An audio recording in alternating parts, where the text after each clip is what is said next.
Speaking to one of the 21,000 contact tracers who's been hired to do this job for government today, as we did, anonymously I hasten to add, they certainly didn't seem as confident as the Prime Minister that this was all going to work swimmingly.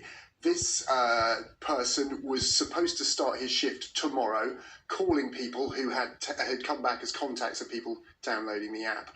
At 2 o'clock this afternoon, when we spoke to him, he still hadn't had the call with his managers and the online training session that was supposed to start at 8 a.m. He still hadn't received some of the equipment that he needed in order to make those calls.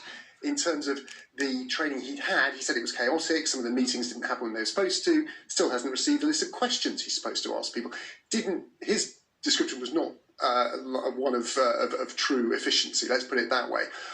There are also questions about the app, obviously. Also questions from councils, local authorities whose local health teams are having to hit the ground to actually mop up the contacts who don't have access to technology. They're saying they're not involved in this process too, so it's a big question still to answer. OK, just put into perspective, where are we in this outbreak? Well, we had some incredible news today, and I think this shows how much our hard work in social distancing has paid off. Fewer than 10,000 people in hospital with coronavirus since the peak of the outbreak. It's still a very large number, but it's a big, big drop on what there was before. Cases falling across the board.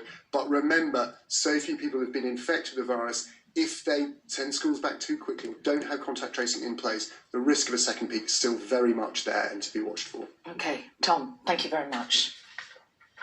Well, in another sign of the pandemic's devastated impact on the economy, the engineering and aerospace giant Rolls-Royce has announced today it's cutting at least 9,000 jobs.